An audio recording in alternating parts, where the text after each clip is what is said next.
Hello everyone, नमस्ते, welcome to NB blog. के छ ज्ञानजी सर? आज हाम्रो साथमा छन् हाम्रो ज्ञानजी सर हुनुहुन्छ, Mukul sir, Shekhar sir. Hello sir. त्यो पनि एकछिन हेर्न सोध्यो। हाई त गर। हेलो। ओइ सोध्यो भने थाहा हुन्छ त्यो पनि। हाम्रो यात्रा छ, अब धेरै दिनपछि हामी फर्केका छौँ। आजको हाम्रो यात्रा रहनेछ नगरकोटतिर। हेरौँ अब आजको दिन कस्तो रहन्छ। आजको हेर भोलि फर्किने टाइपको छ हाम्रो यात्रा। अब जोस् राम्रै हुन्छ भन्ने छ। हेरौँ, हेर्दै गर्नु होला अन्तिमसम्म। रमाइलो हुनेवाला छ। 4 जना छौँ। के खोज्दैछन् यहाँ केटाहरू? हाम्रो बाइक यहाँ छ, एउटा यहाँ छ। हामी अब यहाँबाट निस्किनेछौँ है त। ल हामी चाहिँ लाग्यौँ सानेपाबाट ललितपुरतिर। अन्त ललितपुरमै हो सानेपा, त्यही पनि भित्र ललितपुरभित्र हुँदै के अरे भक्तपुर हुँदै जानुपर्ने हुन्छ। त्यहाँ चाहिँ साथीहरू हामी चाहिँ अहिले कोटेश्वरबाट जडीबुटीको बाटो हुँदै गइरहेछौँ। मसँग मुकुल सर हुनुहुन्छ, अनि पछाडि चाहिँ आउँदैछन् हाम्रो शिखर सर र उमेश सर हुनुहुन्छ। यति बेला हामी यो भक्तपुरको राधे राधेमा पुगेका छौँ। साथीहरू हामी चाहिँ भक्तपुरबाट यस बजार सहर एरियाबाट हामी धेरै माथि गाउँ एरियातिर आइसकेका छौँ। यो चाहिँ यहाँको हरियाली गाउँ देखिएको छ। यहाँ साथीहरू चाहिँ फोटोसुट कार्यक्रम गरिरहेका छन्। म चाहिँ यसो अब यहाँको अपडेट दिइरहेको छु। कस्तो लागिरहेछ शिखर सर? दामी। हाम्रा क्यामेराम्यान एकजनामा फोनमा बिजी छन्। म यस्तै छु। पानी आएर एकछिन भिज्यौँ, रमाइलो भयो। अब पनि झन् रमाइलो हुनेवाला छ। हाम्रो डेस्टिनेसन पारीको डाँडा छ नि, त्यो डाँडा सायद त्यहीँतिर हो जस्तो लागेको छ। म पहिलोचोटि जाँदैछु, साथीहरू चाहिँ गएको रहेछन्। अब हेरौँ। हामी यतिखेर राजकुलो भन्ने गाउँतिर छौँ होइन, भक्तपुरको राजकुलो। मौसम पानी परेर अहिले बादल फुलेको छ, आकाश फुलेको छ। बादल त फुलेर रमाइलो छ। कस्तो लागिरहेको छ? हामी अब नगरकोट छुनै लागेका छौँ। माथि त्यही बोलेर बाटो ढुङ्गे पुल देखिएको छ यहाँ नगरकोटको। यहाँ अन्य ठाउँहरू पनि छ, भ्यू टावर, अनि अरू ताल पनि रहेको छ भन्ने कुरा सुनेको छौँ। यहाँ ताल पनि छ होइन भने है, नगरकोट ताल। यहाँको गाउँ चाहिँ एकदमै राम्रो रहेका छन्, सुन्दर। ठ्याक्कै हाम्रो गाउँघरतिर मकैबारी दर्याम।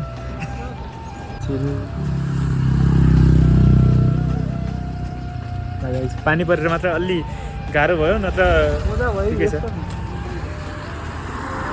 गइहालौँ। माहौल राम्रो छ।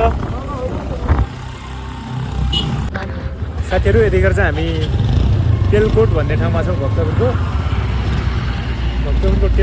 तेलकोट। यहाँनिर मोड छ, यहाँनिर पुगेका छौँ ठ्याक्कै। अब हामीहरू चाहिँ यहाँबाट माथि गुम्बा जान्छ अरे, यहाँबाट झुलुङ्गीतिर जान्छ अरे भन्ने छ। अब हेरौँ, हामी सकभर आज भोलिसम्म नगरकोट एरियातिरका सबैको ठाउँहरू घुम्नेछौँ। उल्टो बाटो आयो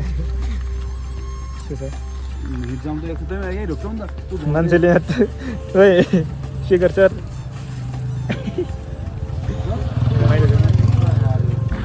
हामी चाहिँ अहिले तेलकोटबाट हिँडिसक्यौँ नगरकोटतिर। खासमा नगरकोट एरिया नै हो, त्यही पनि अब त्यहाँनिर तेलकोट भन्ने ठाउँ रहेछ। त्यहाँबाट चाहिँ हामी अगाडि बढ्यौँ नगरकोटतिर। एकछिन हामी त्यहाँ बस्ने व्यवस्था गरेर त्यसपछि बल्ल फर्किनेछौँ। यहाँ कहाँ रहेछन् ठाउँहरू घुम्न लायक। यो पानी परेर अहिले मौसम कुल भएको छ। यदि यस्तो समयमा घुम्न चाहनुहुन्छ भने चाहिँ यस्तै ठाउँतिर जाँदा राम्रो होला भन्ने मेरो सुझाव हो। रमाइलो छ।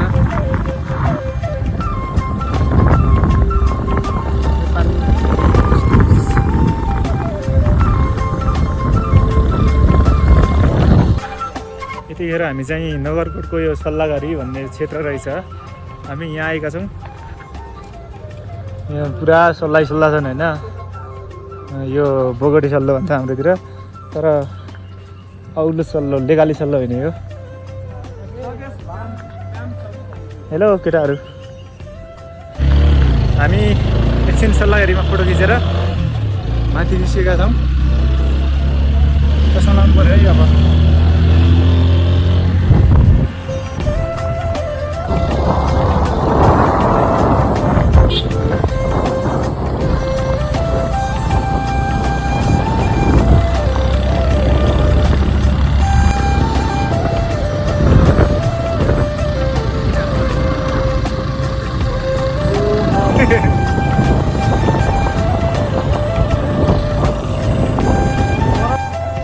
यति बेला काहीँतिर यसो जाम वा काहीँतिर पाइन्छ बाइक पनि भेट्छ रमाइलो छ माहौल हामी यतिखेर नगरकोटको जे होस् माथितिर आइसक्यो होइन एकदम टपतिर यस्तो हो के खाने हो चटपट ए दिदी यो चाहिँ हामी बस्ने होटेल ग्यालेक्सी भ्यू टावर अब हामी आजको दिन यहीँ बस्नेछौँ आजको रात साथीहरू हामी चाहिँ नगरकोटको एउटा रिसोर्टमा बसिसकेका छौँ अब डे 1 चाहिँ हाम्रो आज यस्तै भयो यो रुमको म्यानेज गऱ्यौँ हामीहरूले अब चाहिँ हेरौँ बेलुकासम्म त्यसपछि भोलिको लागि डेट